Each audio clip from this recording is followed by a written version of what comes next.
Bismillahirrahmanirrahim. Assalamualaikum warahmatullahi wabarakatuh. Alhamdulillah wassalatu wassalamu ala Rasulillah wa ala alihi wa ashabihi wa man ittaba'a hudahu ila yaumil qiyamah.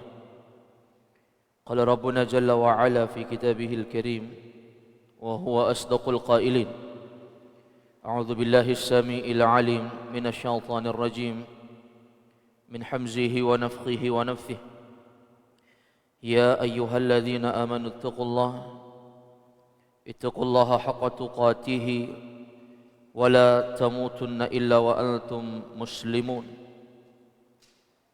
وقال أيضا جل شأنه في آيات أخرى يا أيها الناس اتقوا ربكم الذي خلقكم من نفس واحدة وخلق منها زوجها وبث منهما رجالا كثيرا ونساء واتقوا الله الذي تساءلون به والأرحام إن الله كان عليكم رقيبا. وقال أيضا جل وعلا يا أيها الذين آمنوا اتقوا الله وقولوا قولا سديدا يصلح لكم أعمالكم ويغفر لكم ذنوبكم ومن يطع الله ورسوله فقد فاز فوزا عظيما. فإن أصدق الحديث كتاب الله وخير الهدى هدى محمد صلى الله عليه وسلم وخير الهدى هدى محمد صلى الله عليه وسلم وشر الأمور محدثاتها فإن كل محدثة بدعة وكل بدعة ضلالة والضلالة أهلها في النار أعاذني الله وإياكم من النار. معاشر المسلمين والmuslimat, al-ikhwah wal-akhwat, a'azakumullah. Kita lanjutkan kembali pembahasan kita, membahas kitab Al-Manzumah Al-Mimiyah fil Wasaya wal Adabil Ilmiyah. Al-Manzumah, kumpulan bait syair, Al-Mimiyah yang diakhiri dengan huruf mim. Fil wasaya, terkait masalah wasaya, beberapa wasiat. Wal adabil ilmiyah, dan adab yang ilmiyah. Ini sebuah kitab yang dikarang oleh Fadilatul Syekh Profesor Dr. Abdul Razak bin Abdul Muhsin Al-Badar, hafizahullah ta'ala, seorang ulama di kota Madinah, pengajar di Masjid Nabawi. Kemudian atau kitab Manzumah Mimiyah ini karya Hafidz bin Ahmad Al-Hakami rahimahullah, dan syarahnya syarah Syekh Abdul Razak bin Abdul Muhsin Al-Badar hafizahullah. Ma'asyiral muslimin wal muslimat, azakumullah.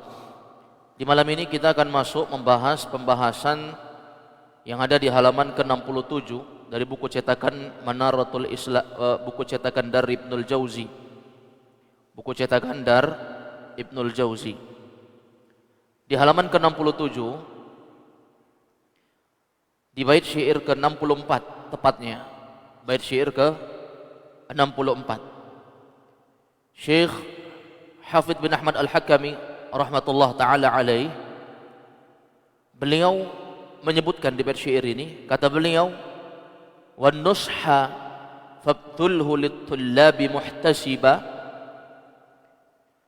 fi sirri wal jahri wal ustadha fahtarim."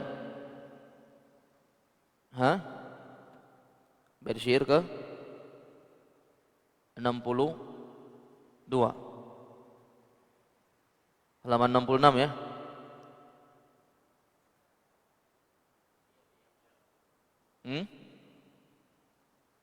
Halaman 66 bait syair ke 62 paling atas ya. Ya baik. Ya baik, ma'asyiral muslimin wal muslimat, a'azakumullah. Di halaman ke-66 ya. Di bait syair ke-62. Kata beliau, "Wa qaddisil ilma wa'rif qadra hurmatih fil qawli wal fi'li wal adaba faltazimi." Di bait syair ke-62 kata beliau, "Wa qaddisil ilma." Wa qaddis, dan muliakanlah al-ilma, ilmu itu. Yani maksudnya ilmu agama. Karena syariat tidak berbicara terkait dengan ilmu kecuali ilmu agama. Muliakanlah, sucikanlah ilmu itu. Wa'rif qadra hurmatih, dan ketahuilah kadar kehormatan ilmu itu. Kadar hurmatihi, kehormatan ilmu tadi. Fil qawli wal fi'li wal adab faltazim. Fil qawl, di dalam ucapan, wal fi'li, di dalam perbuatan, wal adab, dan di dalam tingkah laku. Nah, ini kita jaga kehormatan ilmu kalau berucap. Karena kita adalah orang yang menyandang ilmu, penuntut ilmu. Orang yang kenal ilmu agama itu ucapan mereka berbeda dengan ucapan orang yang tak belajar. Yang keluar dari lisan mereka itu sesuatu yang diucapkan dengan kehati-hatian. Ini namanya orang yang berilmu. Demikian pula perbuatan al-fi'li. Jaga kehormatan perbuatan kita. Tak sama perbuatan orang yang sudah belajar dengan orang yang belum belajar. Demikian pula al-adab, adab, tingkah laku. Ya, jaga adab tingkah laku seorang yang telah belajar ilmu agama. Faltazimi, kata beliau, lalu komitmenlah, biasakan diri kita untuk berucap, berbuat, dan bertingkah laku sebagaimana orang yang belajar. Sebagaimana orang yang belajar. Karena seorang penuntut ilmu itu adalah panutan. Apalagi dia seorang da'i, ustadz. Orang akan menilai cara berucapnya itu sebagai sesuatu yang baik. Kalau yang keluar dari ucapannya sesuatu yang keliru dan dicontoh oleh orang-orang banyak, apalagi banyak yang mencontoh, ini bisa fatal akibatnya. Demikian pula dalam berbuat. Karena setiap yang menjadi tindak tanduk seorang da'i itu akan dianggap benar oleh sebagian mad'unya. Dan mereka akan mencontoh itu. Maka komitmenlah di atas itu. Jaga adab perbuatan, ucapan. Kata beliau, wa qaddisil ilma, sucikanlah ilmu itu. At-taqdis, pensucian maksudnya adalah at-tanzih. Tanzih, pensucian. Taqdis, pensucian, pemuliaan. Apa maksudnya?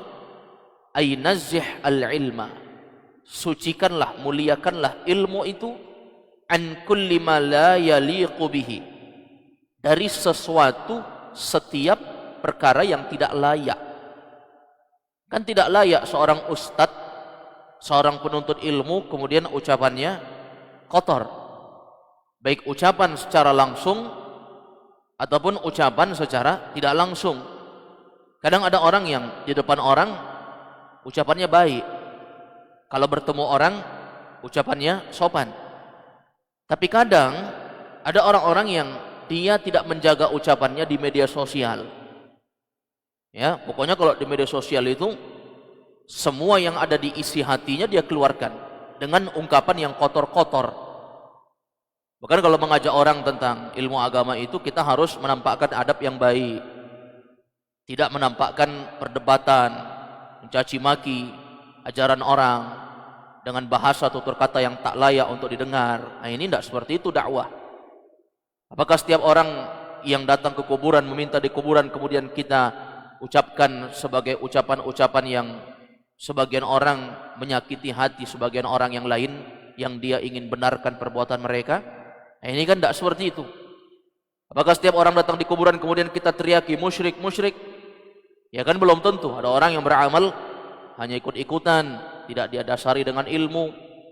Nah, ini mesti kita perhatikan, mesti menasihati dengan baik.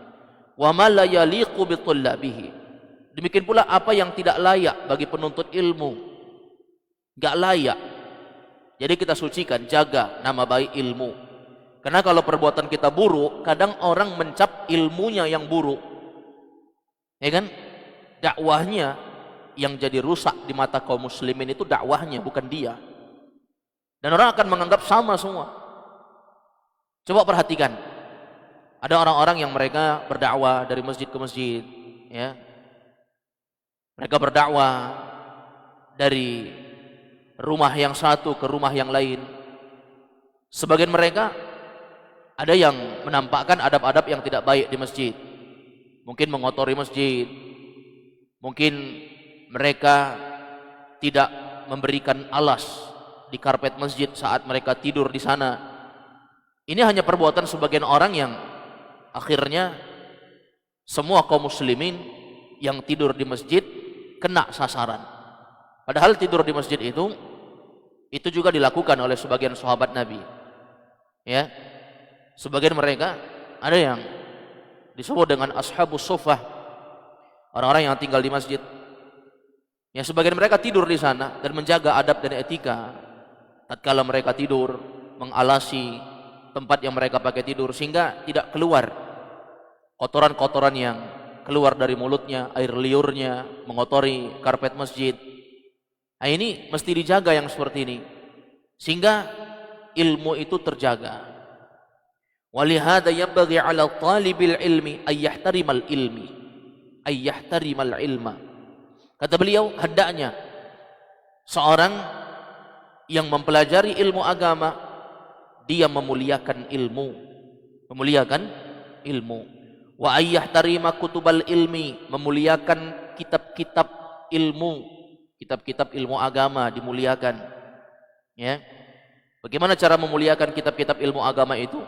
Yang pertama dengan cara membeli buku-buku para ulama, kemudian mempelajari buku-buku itu, mendatangi kajian-kajian yang sedang dibahas buku tersebut, kemudian kita amalkan isinya. Ini memuliakan ilmu, memuliakan buku-buku para ulama. Wa ayyahtarima hamalatal ilmi, menghormati orang yang mengemban ilmu agama, yaitu para ulama, ya, hormati.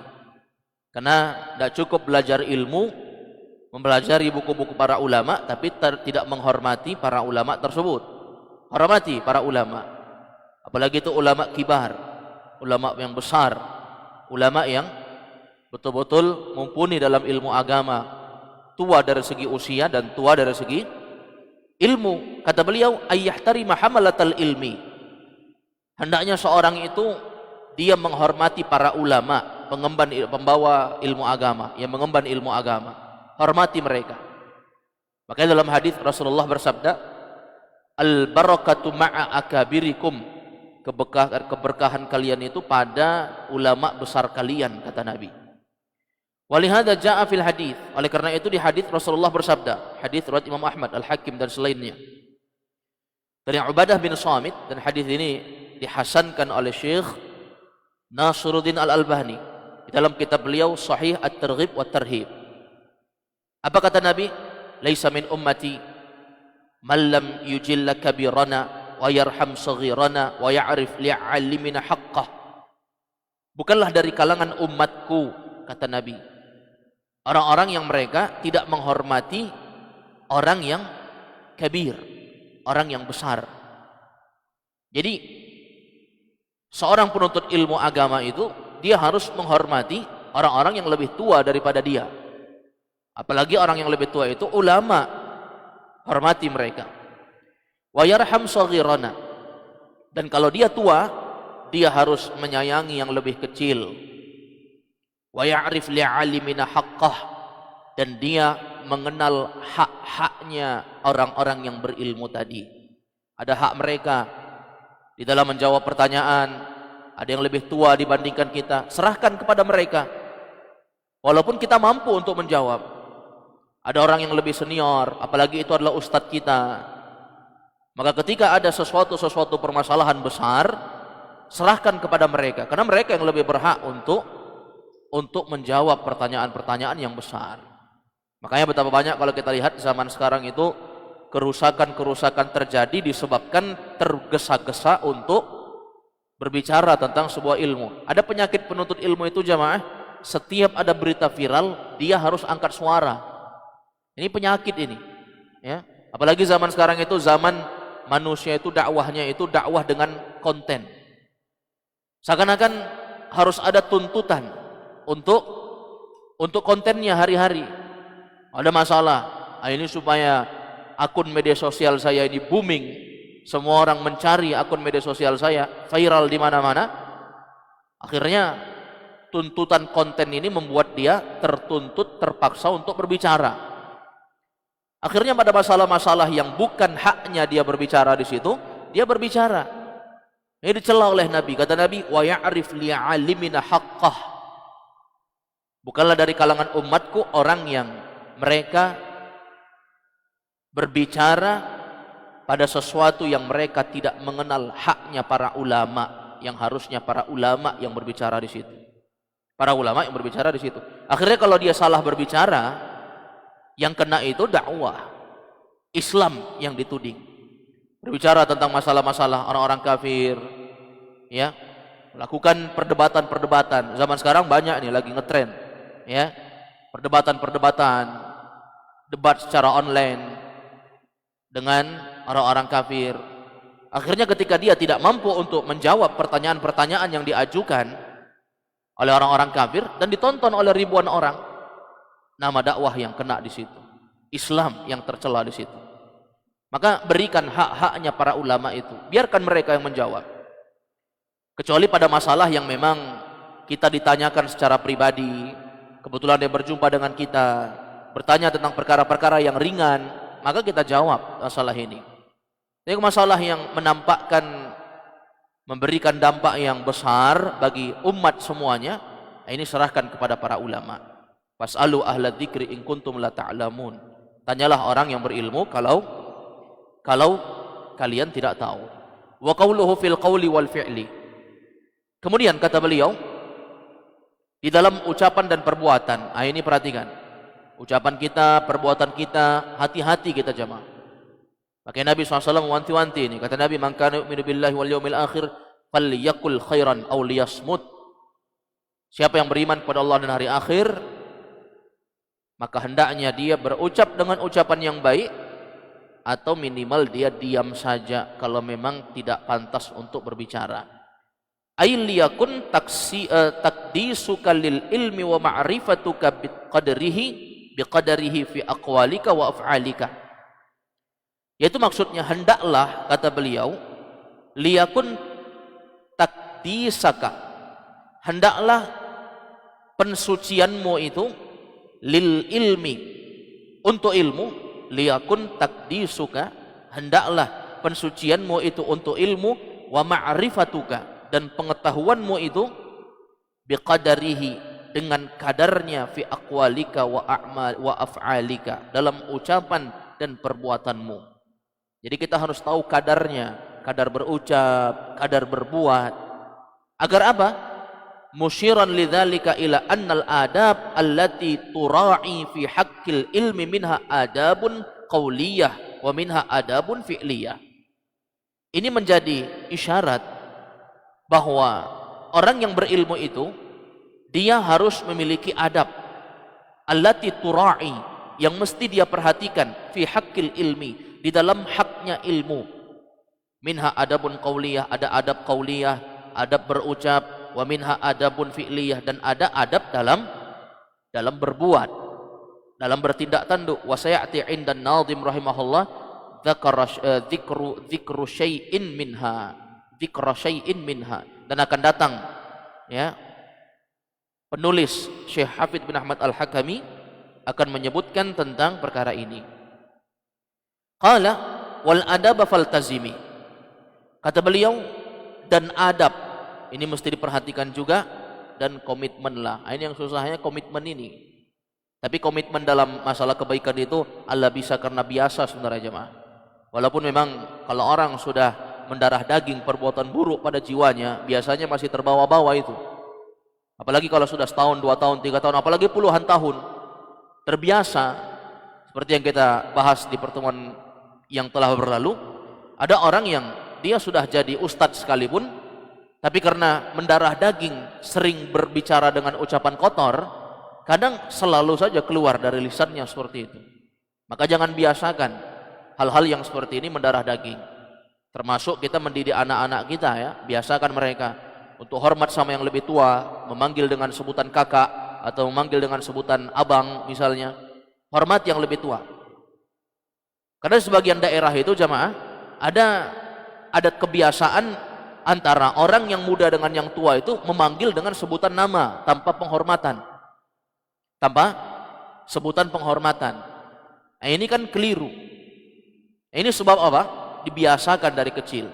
Tidak diajarkan anak-anaknya untuk memanggil kakak kepada yang lebih tua. Kemudian ketika yang lebih tua memanggil adiknya, dia panggil dengan sebutan adik misalnya. Jarang. Nah, ini harus ditumbuhkan sehingga terbiasa.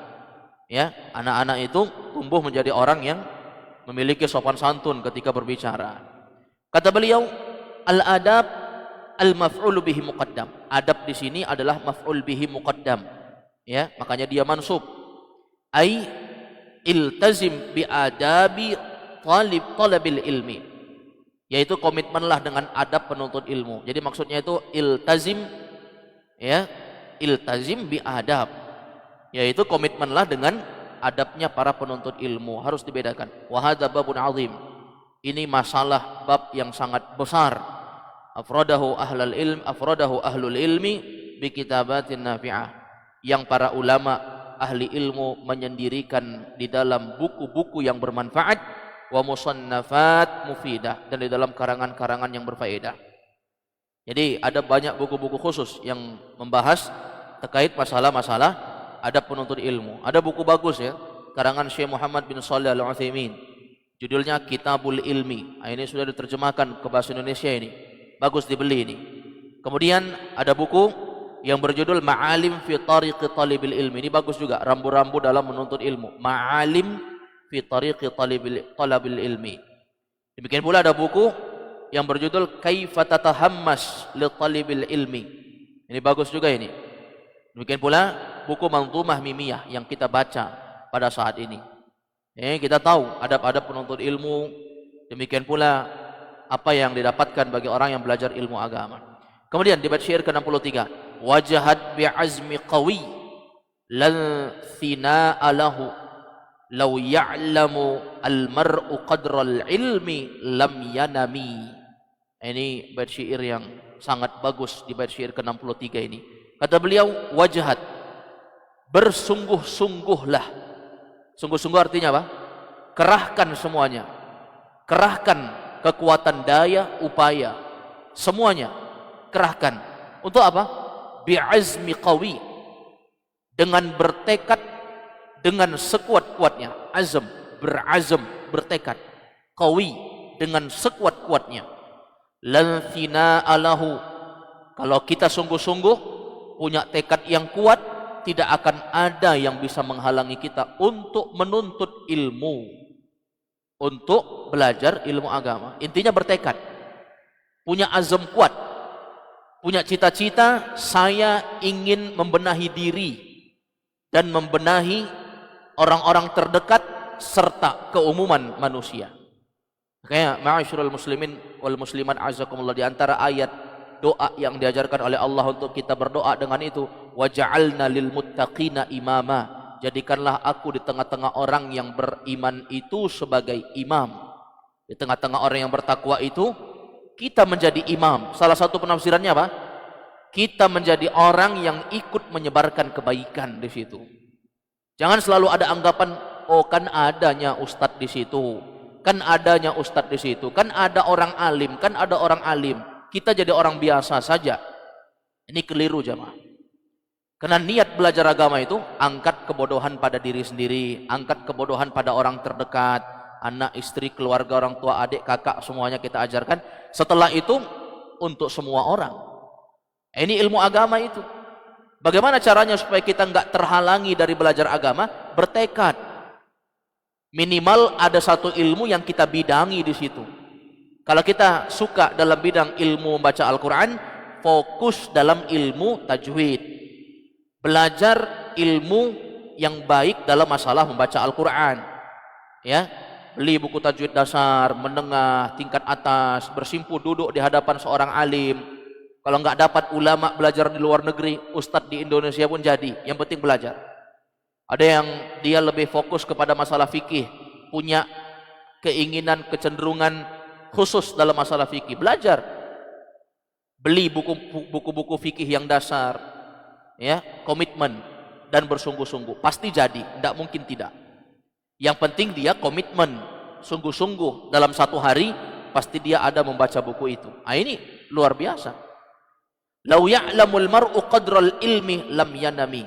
Kalaulah seorang itu mengetahui kadar kedudukan kemuliaan ilmu itu di kacamata syariat di sisi Allah, lam yanami, dia tidak akan bisa untuk tidur nyenyak. Kalau kita tahu jamaah kadar kedudukan kemuliaan ilmu dan buah hasil dari ilmu itu, kita nggak tidur nyenyak kalau malam jamaah, tidak akan bisa tidur nyenyak. Ini disebutkan oleh Syekh Hafidz bin Ahmad Al-Hakami. Memang demikian keadaannya. Kalau kita melihat hayatul ulama, bagaimana hidupnya para ulama itu, mereka tidak menghabiskan waktu mereka untuk banyak di tempat tidur mereka. Mereka banyak membaca buku, bersimpuh di hadapan ulama yang lain. Walaupun mereka sudah dikategorikan sebagai ulama, tetap belajar ilmu agama. Kita baca sini syarahnya, kata beliau, wajahad bi'azmi qawi. Bersungguh-sungguhlah, bertekadlah dengan kuat. Ibdzal juhdaka fi talabil ilmi bi'azimatin qawiyah. Ya, ibdzal, ya, yaitu kerahkanlah. Apa yang dikerahkan? Juhdaka, segala kekuatanmu. Juhda itu berasal dari kata juhdun. Juhdun itu upaya yang kuat. Kerahkan semuanya. Untuk apa? Fi talabil ilmi, di dalam menuntut ilmu bi'azimatin qawiyah, dengan komitmen yang kuat. Ini jamaah, kalau kita lihat ya, mengkhatamkan Al-Quran itu sangat sulit di bulan Ramadan, sulit sekali di luar Ramadan. Tapi dalam Ramadan itu kenapa mudah? Karena kita punya tekad, komitmen kita.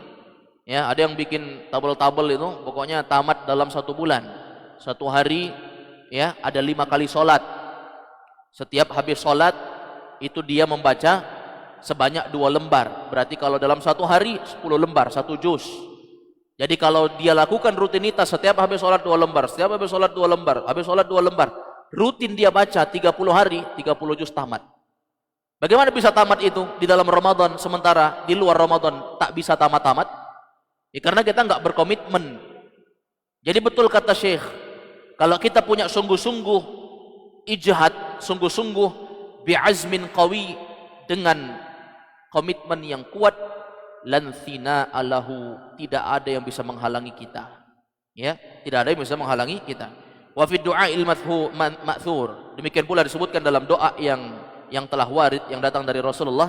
Rasulullah mengajarkan satu doa, Allahumma inni as'aluka tsabata fil amr wal azimata 'ala ar-rusyd. Ini hadis diriwayatkan oleh Imam At-Tabarani dalam kitab Mu'jam Al-Kabir.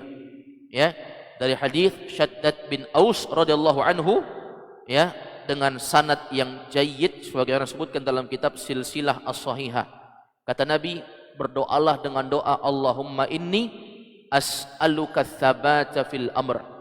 Ya Allah, aku memohon kepadamu ya Allah untuk diberikan as-sabat, ketegaran. Ketegaran itu as-sabat, kekuatan. Fil amr, dalam segala urusan. Pokoknya diberikan ketegaran, tegar, konsisten, komitmen. Kadang komitmen itu sesuatu yang harus diminta melalui doa jamaah, bukan hanya usaha, tapi harus doa. Allahumma inni as'aluka tsabata fil amr. Ya Allah, berikanlah aku ketegaran dalam segala urusan. Karena banyak orang yang gagal urusannya itu gara-gara tidak tegar dalam satu masalah. Fokus belajar bahasa Arab, pertemuan 1, 2, 3, bosan sudah. Ya, akhirnya banyak lagi godaan-godaan. Ini sulit. Apakah ustadznya yang disalahkan karena ustadznya tak tahu cara metode yang bagus, ataukah bukunya yang dianggap terlalu sulit, apakah tempatnya yang dianggap tidak cocok karena terlalu jauh? Banyak alasan. Atau dibikin lagi alasan orang rumah yang selalu membuat saya tidak fokus, atau anak yang membuat saya tidak fokus. Banyak alasan sudah. Kenapa? Pada asalnya memang dia nggak punya komitmen. Bagaimana mau bisa belajar bahasa Arab? Bagaimana bisa belajar ngaji dengan baik? Orang dia hari ini datang, besok nggak datang, besok datang lagi, besok nggak datang. Banyak urusan-urusan yang lain. Ada undangan sedikit makan, datang. Ada undangan sedikit pergi ngopi, makan, minum. Semuanya membuat dia tidak fokus. Ada lagi keluarganya datang, ada lagi anaknya ngajak jalan-jalan, ada lagi istrinya menuntut beli ini, beli itu. Tidak komitmen, tidak punya waktu. Makanya telah dijelaskan oleh para ulama bahwa kunci keberhasilan itu sebenarnya komitmen, ya. Orang belajar bahasa Arab itu, ya, belajar untuk baca kitab gundul itu, ya, satu buku saja dia tamatkan dalam jangka 1 bulan. Setelah itu 11 bulan dia praktek baca kitab, komitmen 1 tahun sudah bisa. Tapi karena nggak punya komitmen, setahun, 2 tahun, 10 tahun, 20 tahun, 30 tahun kenal dakwah gitu-gitu aja, nggak ada bedanya. Jadi kenapa ada orang yang bisa sukses itu karena komitmen, jamaah. Komitmen. Apakah itu belajar tajwid, belajar bahasa Arab? Karena banyak yang kabur dalam masalah ini, ya, para penuntut ilmu karena nggak komitmen. Makanya belajar bahasa Arab itu sama dengan tatkala kita belajar ilmu dunia, belajar matematika lah contoh. Belajar matematika, nggak datang kita pelajaran tambah-tambah, nanti datang pelajaran kurang-kurang. Bagaimana caranya paham? Pelajaran kurang-kurang datang, nanti waktu pelajaran bagi-bagi nggak datang, nanti kalau kali-kali datang lagi, nanti kalau pelajaran yang pakai akar-akar pangkat kuadrat nggak datang lagi. Apa yang terjadi? Mungkin ada 1 hari yang kita nggak datang, minta rekamannya, minta tolong sama teman kita yang hadir, rekamkan. Hari ini memang betul-betul saya tidak bisa hadir, kebetulan memang saya sakit misalnya, ya kan? Sudah, minta rekamkan, nanti kirimkan rekamannya. Sebelum kita datang besok hari, pelajaran yang kita nggak datang tadi kita pelajari dengan baik. Ini baru namanya orang yang komitmen, ya, bukan sekedar datang hanya mengambil keutamaan. Ada lagi prinsip orang begini, jemaah, pokoknya datang aja, paham tidak paham datang aja. Nah, ini prinsip apa? Untuk apa datang kalau tidak paham? Ya kan? Oh, ada keutamaan menuntut ilmu, ada majelis ilmu. Iya, ada keutamaan. Tapi untuk apa kalau Anda tidak dapat apa-apa selain itu? Ya, mending kita komitmen. Dalam 1 hari ada 1 pelajaran khusus privat kita dengan 1 orang ustadz, belajar mengaji, belajar bahasa Arab. Ini yang diinginkan, yang seperti ini. Jadi minta sama Allah agar kita diberi ketegaran dalam segala urusan. Urusan belajar, urusan rumah tangga. Karena dalam urusan rumah tangga juga seperti itu, jemaah. Harus ada komitmen, harus ada ketegaran supaya kita itu tidak mudah untuk meninggalkan bahtera rumah tangga yang sudah dibangun tadi. Wal azimata 'ala rusyd, dan ya Allah, ya, berilah aku kekuatan untuk memiliki tekad yang kuat di dalam kebaikan. Di dalam kebaikan. Berdoa sama Allah. Ini hadis yang banyak diamalkan oleh para ulama. Allahumma inni as'aluka sabata fil amr wa azimata 'ala rusyd, ya, wal azimata 'ala rusdi. Ini doa dengan ini. Kata beliau, lal sina'a lahu. Kalau orang baca ini, tidak akan ada yang bisa menghalangi dia. Intinya komitmen 1. La yakunu ma'a hadzal azmil qawi wal jaddi wal ijtihad ma yuthnihi aw yudha'afahu wa yaj'aluhu yatawani wa yaksal wa yaftur. Kata beliau, ya, kalau seorang berkomitmen maka tidak ada yang bisa menghalangi dia untuk memiliki komitmen yang kuat, kesungguh-sungguhan. Tidak ada yang bisa menghalangi dia. Au yudha'ifahu, tidak ada yang bisa melemahkan dia. Wa yaj'aluhu yatawani, yang menjadikan dia bisa menjadi yatawani, ragu-ragu, ya. Dan demikian pula tidak ada yang bisa menjadikan dia menjadi malas, wa yaftur, dan loyo, futur, ya. Tidak bisa, karena dia sudah komitmen.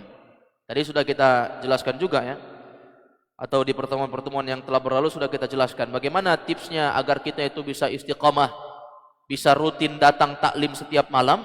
Ya, selesaikan perkara selain di luar taklim. Pokoknya jam taklim maghrib isya itu tidak boleh diganggu, ya. Pokoknya komitmen sudah. Bagaimana caranya komitmen? Berdoa sama Allah. Setelah itu usaha. Apapun kesulitan-kesulitan yang menerpa kita, maka kita selesaikan di luar kegiatan yang sudah kita komitmen di situ. Sebagaimana kerja kita nggak bisa diganggu, jam 7 sudah pergi kerja, jam 4 sore pulang, nggak bisa diganggu itu. Maka begitulah belajar ilmu agama juga, ya, belajar ilmu agama. Nah, ini komitmen itu yang berat. Maka Rasulullah mengatakan, ahabbul a'mali ilallah adwamuha wa in qalla. Hadis Aisyah riwayat Bukhari Muslim. Kata Nabi, amalan yang paling Allah cinta itu yang continue, komitmen terus menerus walaupun sedikit. Walaupun kita hanya mengaji 1 hari 1 halaman setiap habis subuh. Habis itu enggak pernah kita sentuh Quran. Cuma subuh saja. Setiap habis sholat subuh pokoknya satu halaman, pokoknya satu halaman. Yang penting habis sholat subuh satu halaman. Kalau perlu jangan dulu pulang, tinggal di masjid. Karena kalau pulang banyak lagi ujian. Sampai rumah ada anaknya lagi yang mau digendong nangis, ada istrinya yang minta belikan ini itu, ada rumah yang berantakan mau dibereskan. Nah, ini banyak ujian. Coba komitmen, habis sholat subuh zikir. Setelah zikir baca ayat kursi, baca zikir pagi petang situ, ya, baca zikir pagi. Setelah itu komitmen, baca Quran satu lembar, satu halaman, satu pulang. Komitmen, pokoknya habis subuh selalu begitu. Ada dibaca Al-Quran pasti dalam satu hari. Tapi kalau enggak, ya enggak. Quran di rumah sampai berdebu, enggak pernah dibaca. Ngaji pun sekarang pakai HP, enggak pernah baca Quran. Tentu berbeda pahalanya. Membaca dengan mushaf dengan membaca dengan hafalan selain mushaf. Ini intinya adalah continue, pasti jadi, pasti bisa. Lau ya'lamul mar'u qadral ilmi lam yanami. Kemudian terakhir kata beliau, andai kata seorang itu mengetahui kadar kemuliaan ilmu, maka dia tidak akan bisa untuk tidur dengan nyenyak. Tidak bisa tidur dengan nyenyak. Coba perhatikan kehidupan ulama. Imam Syafi'i rahimahullah. Apa yang terjadi ketika dia datang ke rumah Imam Ahmad bin Hanbal? Tak tidur satu harian. Satu malaman tidak tidur. Sampai-sampai ma'asyiral muslimin wal muslimat azakumullah, ketika bertanya Imam Ahmad, kenapa engkau tidak berwudu ketika sholat subuh? Kata Imam Syafi'i rahimahullah ta'ala, aku tidak tidur satu malaman untuk memikirkan apa yang terbenak di pikiranku, sehingga dia menyimpulkan banyak sekali faedah-faedah dari hadis Rasulullah sallallahu alaihi wasallam. Tidak tidur jemaah. Mungkin tidur hanya beberapa saat, setelah itu terbangun. Ya. Inilah kehidupan penuntut ilmu. Nanti beliau Syekh Abdul Razak akan menyebutkan bagaimana kehidupan Imam Al-Bukhari. Ternyata di balik Sahih Bukhari yang isinya sangat bermanfaat sampai hari ini, ternyata di balik itu ada malam-malam yang tidak pernah diisi dengan tidur atau tidur yang nyenyak. Mungkin hanya tidur sebentar, sedikit, hanya beberapa waktu. Sampai kata Syekh Abdul Razak, beliau bangun sekitar 15 sampai 20 kali di malam hari. Ya, pernah kita tersentak bangun tidur 1 kali 2 kali saja sudah hebat sekali, karena kita tidur itu kadang jam 10 malam kita tidur, bangun pun jam 10 pagi. Saking dahsyatnya tidurnya, tidak ada yang bisa menegur dia. Sampai suara azan keras samping masjid pun nggak dengar. Ya kan? Nah, ini kita. Tapi Imam Bukhari rahimahullah sampai 15 sampai 20 kali. Sekitar 15 sampai 20 kali tersentak bangun. Bangun, dibukanya bukunya, bangun, baca buku, tidur lagi, bangun lagi. Luar biasa ini. Ya, kalau satu malam saja tersentak bangun sampai demikian banyaknya. Kita lihat syarahnya. Kata beliau, "Law annal mar'a ya'rifu qadral ilmi wa makanatahu wa atharahu wa thamarahu 'alaihi fid dunya wal akhirah lam yanam." Andai kata seorang itu, kata beliau, mengetahui kadar kemuliaan ilmu, kedudukan ilmu, hasil dari ilmu, buah ilmu yang dia pelajari, yang akan dia dapatkan di dunia dan di akhirat, lam yanam, dia tidak akan mau tidur. Tapi kan enggak mungkin enggak tidur. Kata beliau, laisal murad bi'adamin naumi alla yanama mutlaqan.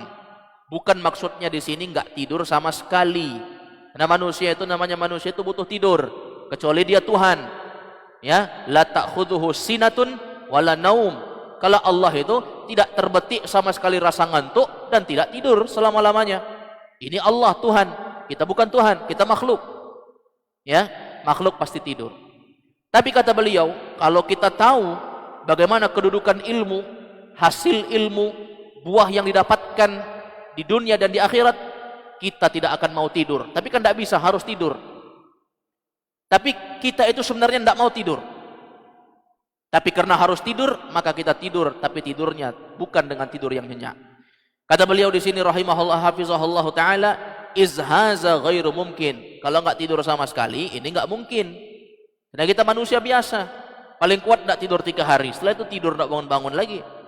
Wa innamal murad annahu la yanamu illa 'inda ghalabatin naumi 'alaih.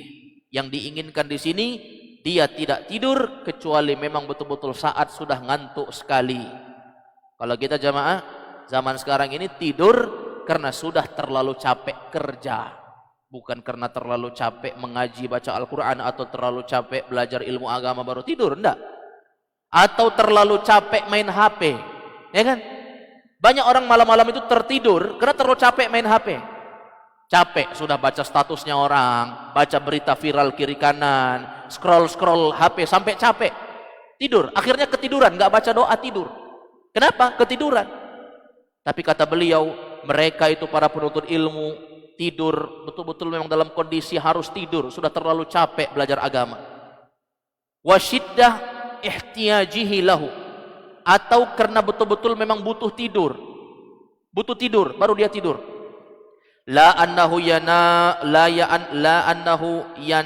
naum al mutawasil at-tawil, bukan mereka itu ya tidur, la annahu yanamun naum al mutawasil at-tawil.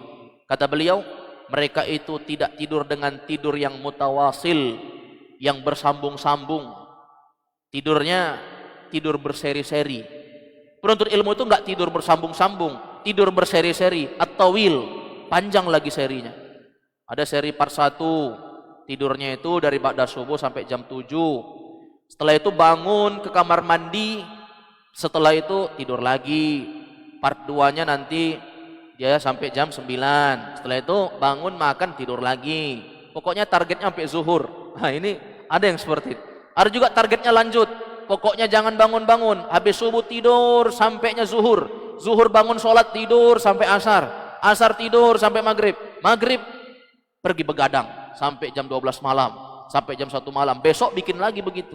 Hari-hari begitu-begitu saja. Ya. Na'udzubillah yang seperti ini. Ya. Ini namanya tidur berseri-seri. Dan ini Syekh Abdul Razak yang sebutkan. Dan beliau ini bukan orang Indonesia ya. Beliau ini orang Arab. Dan memang di Arab itu banyak begitu.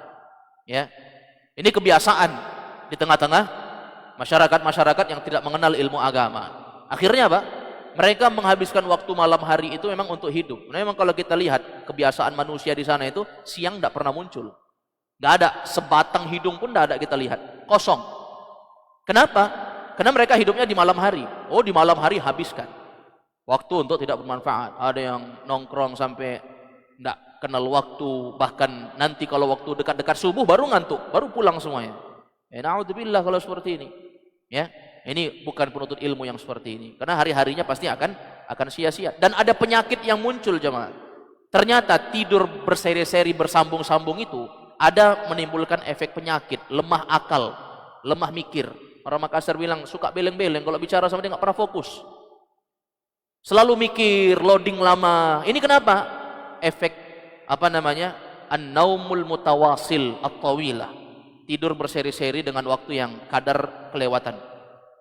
Alladzi yajlibu lahul futur, yang semua itu menyebabkan seorang itu futur. Futur itu fatrah, loyo, lemas. Selalu kalau dilihat ya, bermalas-malasan, membuka matanya pun susah, tidak pernah fokus. Kalau dilihat gayanya seperti orang sakit saja. Loyo. Kenapa? Karena pola tidur yang tak teratur ini. Wal kasal, membuat dia malas. Akhirnya karena tubuhnya lemah, fisik malas sudah. Mau ini, mau itu, mau buka Al-Quran tidak mungkin. Ya, apalagi dikatakan mau pergi ke majelis ilmu, duduknya lama dari maghrib sampai isya. Siapa yang kuat itu kecuali orang-orang yang dirahmati oleh Allah. Ya, coba biasakan hidup malas. Datang penuntut ilmu itu rasanya susah sekali. Sholat yang hanya 5 menit saja dia rasa itu lama sekali. Lama sekali Pak Imam itu bacanya. Kenapa? Karena memang tidak terbiasa dengan ketaatan. Berdoa jangan mengangkat tangan, baru 1 menit pegal sekali saya berdoa itu.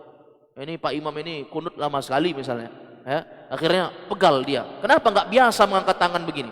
Orang biasanya begini, ya, main HP, ketik-ketik HP. Kalau begini mengangkat tangan nggak bisa, pegal. Kenapa nggak biasa? Wal khumul, demikian pula itu semua akan menimbulkan rasa malas, wa du'fadz dzihni, dan itu akan menjadikan pikiran itu menjadi lemah atau pikiran itu tidak tajam seperti orang yang tidak melakukan hal yang seperti ini. Ala kulli hal memang manusia itu Allah ciptakan berbeda-beda, tapi pada asalnya manusia itu memang memiliki kecerdasan yang diusahakan. Ya, semua orang itu pintar karena usaha, semua orang itu bisa menghafal karena usaha. Ya. Tekun, komitmen, usaha, sungguh-sungguh bisa itu. Selemah-lemahnya akal orang dia bisa kalau komitmen itu. Tapi karena perbuatan-perbuatan yang seperti ini, akhirnya akalnya menjadi lemah. Walihadza kana al-ilmu alladhi huwa asy-syughul asy-syaghil li salaf yaqta'u 'alaihim naumahum. Ya, oleh karena itu kata beliau, orang yang berilmu itu maka mereka menyibukkan diri-diri mereka dari kalangan ulama-ulama salaf. Mereka banyak yang memutus tidur mereka. Harusnya mereka tidur dari jam 8 sampai subuh, mereka putus-putus itu gara-gara ilmu. Ini kebiasaan ulama-ulama salaf memang dari dahulu. Kullama istadhkaru syai'an min masailihi. Tatkala mereka melihat ada masalah-masalah terkait dengan ilmu, mereka potong-potong tidurnya, tidur sedikit, bangun lagi karena menyelesaikan ada masalah-masalah yang harus diselesaikan, selesaikan lagi, tidur sedikit, terpotong-potong tidurnya. Ini para ulama. Kita selesaikan sedikitnya. Ja'a fi tarjamah Imam Al-Bukhari rahimahullah. Disebutkan dalam biografi Imam Al-Bukhari, tarjamah artinya biografi. Disebutkan dalam biografi Imam Al-Bukhari rahimahullah. Kenapa Imam Bukhari? Annahu kana yastayqidhu fil lailah wahidah akthar min marrah. Biasanya beliau dalam satu malam itu beliau yastayqidh, terbangun-bangun lebih dari satu kali. Enggak pernah beliau itu tidur plong sampai azan subuh, enggak, pasti paling sedikitnya satu kali dan lebih dari itu. Fayuqidus siraj, kalau bangun beliau menyalakan as-siraj, menyalakan lentera, bukan lampu, satu kali klik nyala, satu kali tindis nyala. Ini lentera jamaah, digosok-gosok dulu batu sampai berapi, dinyalakan lentera. Ini yang dilakukan oleh Imam Al-Bukhari. Wa yaktubul faidah tamurru ala khatirihi, lalu beliau menulis faedah yang keluar ala khatirihi, yang keluar dari benaknya. Terpikir lagi masalah, tulis lagi, terpikir masalah, tulis lagi. Tsumma yanam, setelah itu tidur lagi. Qala Muhammad bin Hatim Al-Warraq, ini seorang ulama ini, Muhammad bin Hatim Al-Warraq, julukannya Al-Warraq. Al-Warraq itu artinya orang yang kerjanya menulis, menyalin buku. Ada ulama-ulama itu jamaah, kadang satu buku itu kan ditulis, ada jasanya, jasa menulis. Ini kitab ini tulis ulang coba, nanti saya miliki, saya beli tulisannya. Namanya Al-Warraq, orang yang kerjanya nyalin-nyalin tulisan itu.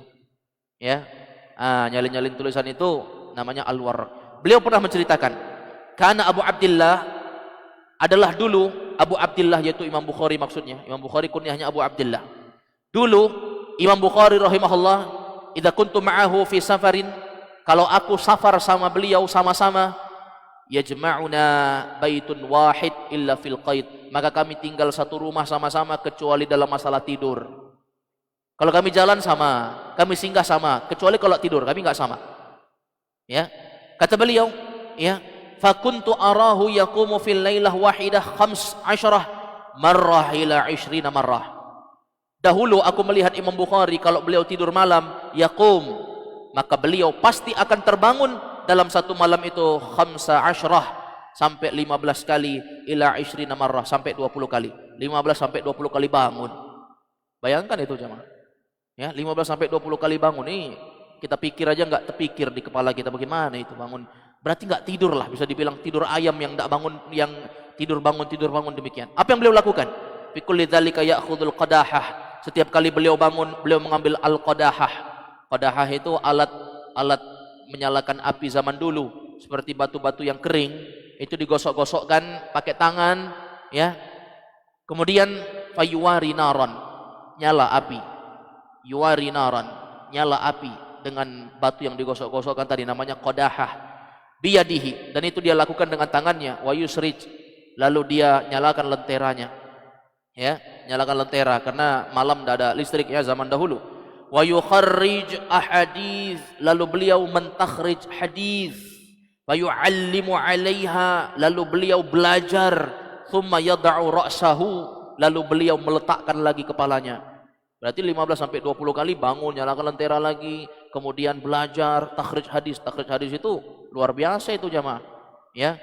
Beliau melihat rawi-rawi hadis itu sampai sanadnya sampai Nabi, yang mana yang keliru diluruskan, sehingga muncullah hadis sahih karena sudah diteliti sanadnya, semuanya kuat sampai Nabi sallallahu alaihi wasallam. Ya, luar biasa itu. Lihat Sahih Bukhari ribuan, bahkan kata para ulama tidaklah Bukhari mencatat satu hadis di dalam Sahih Bukhari kecuali beliau salat istikharah dulu. Begitu salat minta pendapat, minta keyakinan dari Allah, barulah beliau catat lagi, sholat lagi, catat lagi. Bayangkan ribuan. Ya, cocok beliau rahimahullahu taala, ilmunya sangat berkah bahkan sampai hari ini dari zaman beliau rahimahullahu taala. Wa qad qala Allahu fi sifati ahli iman, dan Allah telah mensifati bagaimana kriteria Allah gambarkan orang yang beriman itu. Orang yang beriman secara hakikat itu, kata Allah dalam surah As-Sajdah, tatajafa junubuhum 'anil madaji'i yad'una rabbahum khaufan wa tama'a. Ciri orang beriman itu, sifat mereka, kata Allah, tatajafa junubuhum, lambung-lambung mereka itu tatajafa, jauh, jarang mendekat. Dari mana? Anil madaji', ya. Madaji', lambung-lambung mereka itu jauh dari tempat-tempat tidur, dari ranjang-ranjang. Jarang. Ya, mereka tidur juga tapi sedikit. Setelah itu bangun, belajar lagi duduk, belajar lagi duduk, ya. Selain itu apa yang mereka lakukan? Yad'una rabbahum khaufan wa tama'an. Mereka berdoa kepada Rabb mereka khaufan wa tama'an, dengan rasa takut dan rasa harap. Ini yang dilakukan oleh orang yang menuntut ilmu agama. Ini betul-betul harus diperhatikan, jemaah. Jangan sampai malam kita habis dengan sesuatu yang tidak bermanfaat, ya. Dan Rasulullah SAW mencela orang-orang yang mereka suka mengisi waktu malam mereka dengan sesuatu yang tidak bermanfaat. Kayak disebutkan dalam hadis, ya, disebutkan oleh sahabat Nabi SAW, wa kana Rasulullah SAW yakrahun nauma qabla al-isya wal haditha ba'da al-isya. Rasulullah itu memakruhkan, beliau membenci tidur sebelum isya, ya, tidur sebelum isya seperti sekarang ini. Kalau tidak ada yang membangunkan bisa jadi makruh, bahkan bisa jadi haram kalau dia sampai kesiangan tidak ada yang membangunkan dia. Demikian pula al-hadits ba'dal isya. Rasulullah itu benci ngobrol-ngobrol di malam hari. Kalau membuat pertemuan itu, kalau bisa, kalau memang pertemuan itu bukan pertemuan yang penting-penting sekali tentang masalah agama atau untuk kepentingan dakwah, tidak usah dibicarakan di malam hari. Bisa besok, siang, pagi, dan seterusnya. Ya, tapi kalau memang ada kepentingannya, ada kepentingan untuk dakwah di situ, ada kepentingan untuk agama Allah, maka silahkan, ya, dengan kadar waktu secukupnya saja. Insyaallah itulah yang terbaik. Dan itu adalah sesuatu yang hendaknya dibiasakan oleh seorang penuntut ilmu. Kadang ada orang yang nggak bisa tidur malam itu karena nggak biasa saja. Ya, bagaimana caranya mau tidur? Orang handphone selalu di tangannya. Ya, bagaimana caranya mau tidur? Orang dia, ya, di situ malam, di situ pergi ngopi. Bagaimana caranya mau tidur? Ya, atau bagaimana caranya mau tidur orang di situ malam, di situ dia mendatangi tempat-tempat ngobrol-ngobrol, ya. Hati-hati jemaah. Kadang perbincangan-perbincangan yang tidak ada manfaat diisi dengan sesuatu yang enggak manfaat itu mendatangkan kerusakan, bahkan itu yang menyebabkan orang-orang kafir itu masuk di dalam neraka sakar. Ketika ditanya oleh orang-orang yang ada di neraka itu, masalah kakum fi sakar, apa yang menyebabkan kalian masuk dalam neraka sakar? Kata mereka, satu, qalu lam nakum minal musallin, dulu kami enggak salat. Yang kedua, walam nakunul nut'imul miskin, dulu kami enggak ngasih makan orang miskin. Wa kunna nakhudu ma'al qaidin. Ketiga, ternyata sebabnya dulu kami ketika hidup di dunia suka bikin forum, kumpul-kumpul, bincang-bincang, berbicara tentang sesuatu yang enggak ada manfaatnya, apalagi sampai begadang, sampai enggak tidur, enggak bangun salat subuh. Na'udzubillah yang seperti ini. Wallahu a'lam bishawab.